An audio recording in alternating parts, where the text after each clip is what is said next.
Welcome to rSlash, Am I the Butthole? Where OP tries to seduce the neighborhood Karen.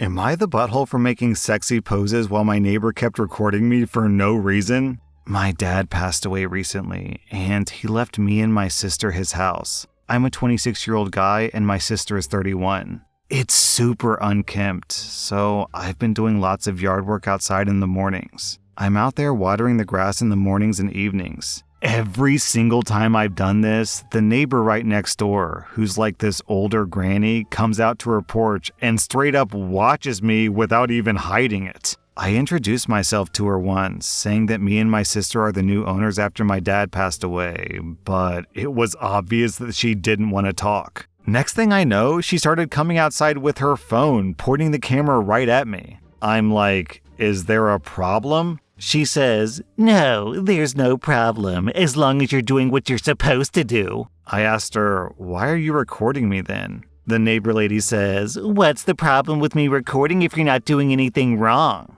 It's so effing weird that I don't even know how to respond to the situation. As soon as I finish up and go back inside, she goes back in her house too. This happens every single day that I'm outside watering the grass. It's always the same excuse, that she wants to make sure I'm not doing anything else, and if I do, it's on camera. So yesterday, I got fed up, and I decided to do something different. When she came out with her phone, I stuck my butt out and put my hand on my hip looking right at her. At first she was like, WTF, but then she got really mad when I started wetting myself with the water hose and touching my neck while literally looking directly at her. Was it stupid? Yeah, but she put her phone away and started cussing me out for being a pervert. My sister told me later on that she came to the house when I was at work talking about me sexually harassing her and making poses in provocative ways. My sister knows that she's a pain in the butt, since she probably has nothing better to do with her time. But I still shouldn't have stooped to her level by making her uncomfortable right back. I feel like I'm in the right on this one, and it wasn't even that bad. But also, I can be stupid sometimes, so I don't know. You guys tell me. Was I the butthole? Look, OP, if you want to do a striptease in your own backyard, then you have every right to do that. As long as you don't show any naughty bits, if you want to take off your shirt and spin it around your head, or bend over provocatively as you pick up a watering hose, then you can do that. And hey, if it stops the nosy old lady from recording you in the process, then that's an added bonus. OP, you get 0 out of 5 buttholes. I'm giving your neighbor 2 out of 5 buttholes. Also, it kind of makes you wonder, who's the pervert? The person who sexily waters their grass, or the neighbor who records that neighbor sexily watering the grass? Because I think the neighbor's the bigger pervert there. Am I the butthole for making a pregnancy jar? My husband and I have been married for 6 years. We still don't have kids. We want them, but it's just not happening. Friends and family are causing us constant stress about having a baby soon, but it's obviously something that we can't control. We wish that they would stop, but to no avail. So what I did was come up with this idea, stupid I know, which is to have an empty jar and call it the pregnancy jar. I carry it with me in my bag whenever I'm with friends and family, and every time someone asks about when my husband and I are going to have a baby, I pull my jar out and ask them to drop $1 in there for asking. I would get puzzled looks, but they would reach for their pockets or purses, pull out $1 and put it inside the jar. It actually worked because most of them stopped asking after 4 months. Last week we had dinner at my parents' house. My brother came back from his business trip that lasted a month, and while we were eating, he asked when me and my husband were going to have a kid. My husband paused. I got up from my chair and made my way to where my brother was sitting with my jar in my hand and asked him to drop $1 for the question that he asked. He stared at me and then laughed nervously, asking if I was being serious. Everyone was looking at us. He said, no, he didn't have to pay me, but I told him that he didn't have to ask either, so here we are. I could tell that he felt embarrassed, so he immediately reached out to his pocket, pulled out his wallet, and put $1 in my jar. I made my way back to my seat, sat down, and resumed eating like nothing happened. It got awkward afterwards. My mother pulled me into the kitchen later to tell me that I embarrassed my brother in front of his wife and family, and I should quit acting childish by running around with a jar and demanding that others put money in it. I told her they should quit asking then. She went on about how they're just worried for us since we're in our mid-30s and we don't have much time left if we want at least one healthy baby. I got upset and she started arguing. My husband and I left, and we haven't seen them in days, except I got a call from my sister basically siding with my mom and the others saying that I'm being childish. So, am I the butthole for this? Nah, OP, not the butthole. If anything, it sounds like you forgot to get $1 from your mom at the end there, too. OP, you get 0 out of 5 buttholes. I'm giving your well-meaning family members 0.5 out of 5 buttholes. Am I the butthole for canceling Mother's Day celebration that I arranged for my wife after hearing what she told my son? I'm a 37-year-old guy and I have a 13-year-old son. I was a widower when I met my now wife. My wife has a 16-year-old daughter from another relationship. Our family is often on pretty good terms. My son is the quiet one in the house and he keeps to himself a lot, but not to the point of being concerning. My wife and stepdaughter are the complete opposite. They both encourage him to be outgoing and share activities and join gatherings with extended family. My son complained about having to be forced out of his comfort zone and having his need for space invalidated. I spoke to both my wife and stepdaughter and asked him to give him space and freedom to spend his time however he wanted. They apologized and promised to let him be. As Mother's Day was approaching, I wanted to throw my wife a surprise Mother's Day celebration. However, it was no longer a surprise because my stepdaughter gave her the heads up so she could prepare. Yesterday, I got off work earlier than usual to get final arrangements done. I had the key, and while I was entering the house through the front door, I overheard my wife and stepdaughter talking to my son. My wife was asking my son if he could convince me to let him stay home and not go with him to the restaurant to celebrate. I paused and decided to keep listening. My son asked why, and she told him that his introverted and socially inept attitude will make her family uncomfortable and it'll ruin the mood. He promised her that he would be well behaved and would try to interact and socialize with everyone, but she said that she wasn't buying it. He kept reassuring her, but she snapped and told him that technically she's not his mom. So she didn't understand why he wanted to celebrate Mother's Day with her so badly. My stepdaughter threw some kind of backhanded comment, and then both of them were shocked to see me standing there. Both of them just stared at me without saying anything. I told my son and stepdaughter to go to their rooms, then told my wife that the celebration was off, canceled. She tried to argue asking why repeatedly, and I told her why. She tried to explain that she didn't mean it like that, and that I only heard part of the conversation but not all of it. I told her I was done arguing and the decision was already made. She yelled, asking what she was going to tell her family, and said that I was making a huge mistake with her. I ignored her while she kept throwing tantrum after tantrum. Early this morning, she took my stepdaughter and went to stay with her folks. I haven't had a single call or text from her so far. The situation is full of tension. I'm still upset, but I'm more hurt to be honest. I mean, yeah, I did say that I was going to have this celebration, but I thought that what she said to my son was just too harsh to ignore. Hold on, OP, did you say you divorced your wife? You're a widower? Okay, so your son has a dead mom, and your wife's response is to say, "Listen, kid, I'm not your real mom, so I don't even know why you want to spend Mother's Day with me anyway. Why don't you go cry at your dead mommy's grave, huh?" Okay, I'm exaggerating a little bit, but for real, this is like Disney villain evil. It's the evil stepmom. It's actually the evil stepmom. If you ask me, OP, this is not the first time they've done something like this. This is only the first time you've caught them doing something like this. This is straight up emotional abuse. OP, you get 0 out of 5 buttholes. Your wife gets 4.5 out of 5 buttholes. Your stepdaughter gets 3.5 out of 5 buttholes. She's basically just copying her mother's behavior, but still, she deserves some accountability here too. Am I the butthole for putting a private conversation on loudspeaker which cost my brother his 18-year relationship?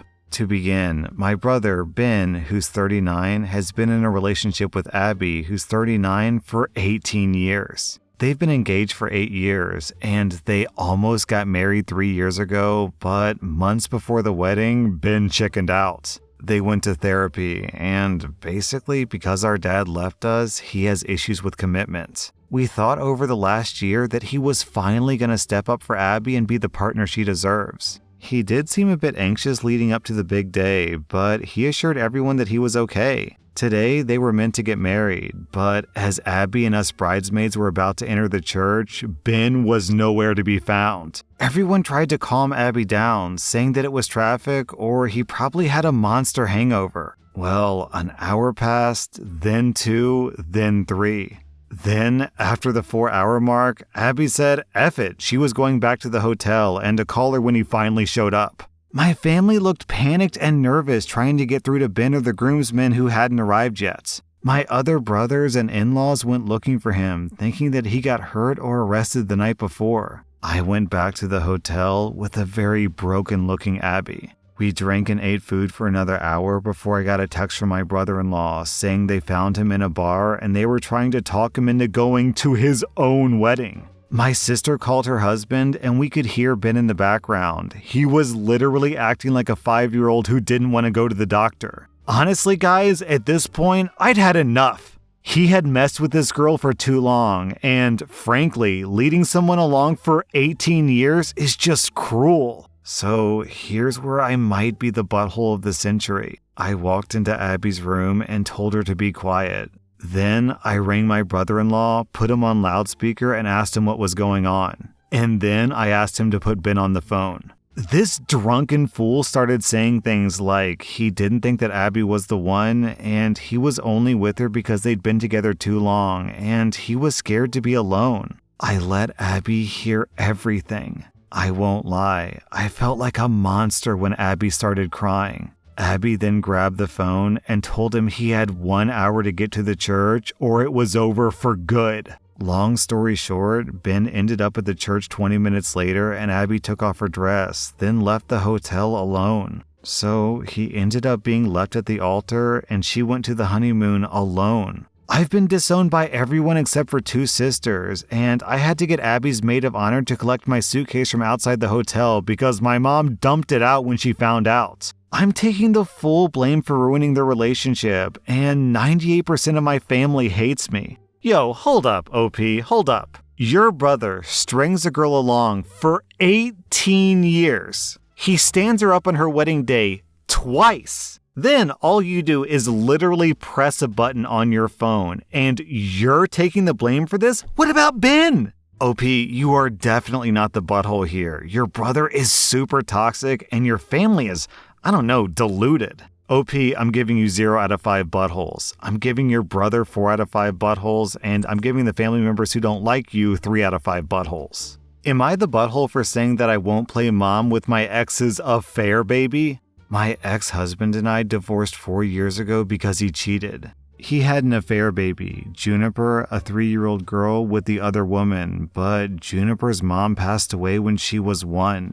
Aside from her ex-husband and his family, she doesn't have anyone else because her mom grew up in the system. My ex-husband and I have 4 kids. Joshua, who's 20, Cassidy, who's 16, Nate, who's 11, and Jacob, who's 8. When we divorced, Joshua cut his father off, and Cassidy followed him soon after. They don't visit their father anymore, and they've never met Juniper. My ex has always blamed me for that because I kept his children away. And yeah, he might be an awful husband and partner, but he's an awesome dad, I'll give him that much. Nate and Jacob still visit their father and they're close with his baby. I tried once to take the 3 of them out when she was younger, but it just wasn't for me. I know that Juniper is blameless, but I can't separate her from my ex's betrayal. So now, every time I pick Nate and Jacob up, I try not to engage much. If she says hi, I say hi back. If she waves, I do too, but nothing more. Now, every time I pick them up, she starts to mumble, "Mama, Mama." I tell her things like, "No, Juniper, I'm not your mom. Call me my name, I'm fine with that." Last time, she actually ran at me calling me Mama and began to cry when I didn't pick her up and took her with me. Listen, I don't think that my ex is telling her to call me Mom, but that's how Nate and Jacob act. Specifically Jacob, he runs at me saying, "Mom, Mom," and he hugs me, so I guess she's just copying his behavior. Yesterday, my son spent Easter with my ex's family and Juniper ran at me again. I said hi and my ex asked to talk to me for a second, so I said yes. He basically told me that Juniper seeing me picking up the boys, being affectionate and loving with them, is confusing and hurting Juniper. She's a baby and she doesn't understand what's happening. So he asked me if I could just take her with me for a few days like I do with the boys, and maybe, over time, let her call me mom. I said absolutely no, that I'm sorry for Juniper, but that I won't be playing mom with her and that I'm only keeping a relationship with both of them because of our sons. She called me heartless and pointed out how she cries when I leave without her. But I said that wasn't my problem and that he should deal with that. He later sent a video of Juniper crying by the door and said, "I hope you're happy." So, am I the butthole? I mean, I know it's not her fault, but it's not mine either. Okay, so you two aren't in a relationship anymore, you and your ex. So, you coming over to pick up your kids, that would be like, if the neighbor across the street came over to pick up her kids from his place, and he's like, "Listen, my Juniper gets really confused when you pick up your kids, so I would really appreciate it if you would treat my daughter like your child." I mean, I don't want to be overly harsh to Juniper because Juniper is obviously a child and she's 100% blameless in this. But what's the logic? Just because OP is a maternal woman in the general vicinity of Juniper, that means she has to be Juniper's mom? No, that's not how it works. Your ex cheated on you and he's expecting you to raise his affair baby and then manipulate you with guilt-trippy videos? Honestly, OP, I almost want to say you should remarry him just so you can divorce him a second time. What a douchebag. And to anyone out there who feels sorry for Juniper and wants Juniper to have a better life, keep in mind that she is her father's responsibility. So he has to raise her, and if he wants a mother in her life, then he has to go out and find a girlfriend who's okay with that. You can't just shove off a child to a parent who doesn't want them and expect that to develop into a loving relationship. OP, you get 0 out of 5 buttholes. I'm giving your ex-husband the full 5 out of 5 buttholes. That was r/AmITheButthole, and if you like this content, check out my podcast where I publish the exact same episodes. Also, hit that subscribe button because I put out new Reddit videos every single day.